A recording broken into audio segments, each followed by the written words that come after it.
Assalamualaikum warahmatullahi wabarakatuh. Kenalkan, nama saya Nur Aini, NIM A1C02189, jurusan Akuntansi Fakultas Ekonomi Bisnis kelas E. Di sini saya akan mempresentasikan materi dari mata kuliah Pancasila yang berjudul Pancasila sebagai Ideologi Negara. Tentu kita bertanya, mengapa Pancasila itu sebagai ideologi negara? Mengapa bukan undang-undang atau yang lainnya sebagai ideologi negara? Sebelum saya menjawabnya, saya akan menyampaikan materi tentang pengertian ideologi. Adapun ideologi sendiri berasal dari dua kata, yaitu idea dan logos, yang dimana idea berarti gagasan, konsep, dasar dan cita-cita, dan logos yang berarti ilmu. Sedangkan pengertian ideologi adalah suatu kumpulan gagasan atau ide dasar, keyakinan, serta kepercayaan yang bersifat sistematis dengan arah dan tujuan yang hendak dicapai dalam kehidupan nasional suatu bangsa dan negara.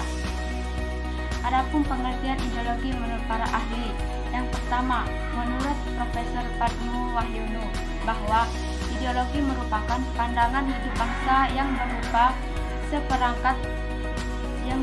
seperangkat tata nilai yang dicita-citakan dan akan direalisasi dalam kehidupan berkelompok. Yang kedua, menurut Swejono Swemargono, ideologi merupakan kumpulan gagasan atau ide-ide, keyakinan dan juga kepercayaan yang meliputi bidang sosial, politik, kebudayaan dan keagamaan. Yang ketiga, menurut Louis Althusser, ideologi adalah pandangan hidup di mana manusia menjalankan hidupnya. Yang keempat, menurut Note Negoro, ideologi adalah cita-cita yang menjadi bisnis suatu teori atau sistem kenegaraan untuk seluruh rakyat dan bangsa yang bersangkutan. Selanjutnya, pengertian Pancasila sebagai ideologi. Pancasila sebagai ideologi berarti Pancasila merupakan landasan atau ide gagasan yang fundamental dalam proses penyelenggaraan tatanan pemerintahan suatu negara, mengatur bagaimana suatu sistem itu dijalankan. Seluruh warga negara Indonesia menjadikan Pancasila sebagai dasar sistem kenegaraan. Kemudian, makna Pancasila sebagai ideologi.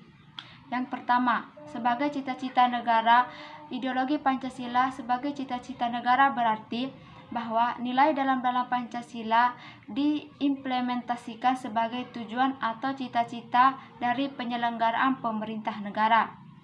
Yang kedua, sebagai nilai integratif bangsa dan negara, yang diwujudkan dalam nilai integratif bangsa dan negara membuat Pancasila menjadi sarana untuk menyatukan perbedaan bangsa Indonesia. Adapun hubungan Pancasila sebagai ideologi bangsa Indonesia adalah bahwa nilai-nilai yang terkandung dalam ideologi Pancasila itu menjadi cita-cita normatif bagi penyelenggaraan bernegara.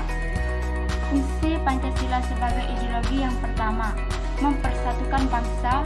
Fungsi ini sangat penting bagi bangsa Indonesia karena sebagai masyarakat majemuk sering terancam perpecahan. Yang kedua, membimbing dan mengarahkan bangsa menuju tujuan Pancasila yang dimana memberikan gambaran cita-cita bangsa Indonesia sekaligus menjadi suatu motivasi dan tekad perjuangan untuk mencapai cita-cita.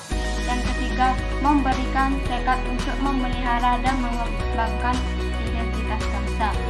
Yang keempat, mayoritas kenyataan yang ada dan mengkritisi upaya perwujudan cita-cita yang terkandung dalam Pancasila, yang dimana di sini Pancasila menjadi ukuran untuk melakukan kritik mengenal keadaan bangsa.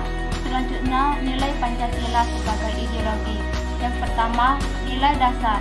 Nilai dasar artinya sila-sila Pancasila bersifat universal sehingga di dalamnya terkandung cita-cita, tujuan, serta nilai yang baik dan benar, yang dimana sebuah nilai yang mendasar yang relatif tepat dan tidak berubah, dan ini terdapat dalam sila kelima Pancasila. Yang kedua, nilai Pancasila yang instrumental, yang artinya Pancasila dapat dijabarkan lebih lanjut secara kreatif dan dinamis, sehingga dapat diterapkan dalam kehidupan sehari-hari dengan catatan nilai-nilai penjabarannya tidak bertentangan dengan nilai-nilai Pancasila. Yang ketiga, nilai praktis. Nilai praktis artinya Pancasila dapat diterapkan secara real dalam kehidupan sehari-hari. Perwujudan nilai instrumental dalam bentuk nyata di dalam kehidupan bermasyarakat, berbangsa maupun bernegara. Dalam perwujudannya, nilai praktis bersifat abstrak, misalnya saling menghormati, bekerja sama. Faktor-faktor yang mendasari Pancasila dipilih sebagai ideologi. Yang pertama, Pancasila merupakan ide-ide para pahlawan bangsa. Yang kedua, Pancasila merupakan sumber dari segala sumber hukum. Yang ketiga, Pancasila merupakan aturan paling umum pada bangsa. Jadi, mengapa Pancasila disebut sebagai ideologi negara? Jawabannya adalah karena Pancasila pada hakikatnya bukan hanya merupakan suatu hasil perenungan dan pemikiran seseorang atau kelompok orang sebagai ideologi lain di dunia. Namun Pancasila diangkat dari nilai adat istiadat, nilai kebudayaan, serta nilai religius yang sesuai terdapat pandangan hidup masyarakat Indonesia sebelum membentuk negara. Sekian presentasi dari saya. Mohon maaf jika ada salah kata dalam penyampaian materi atau masih kurang. Mohon maaf. Sekian. Assalamualaikum warahmatullahi wabarakatuh.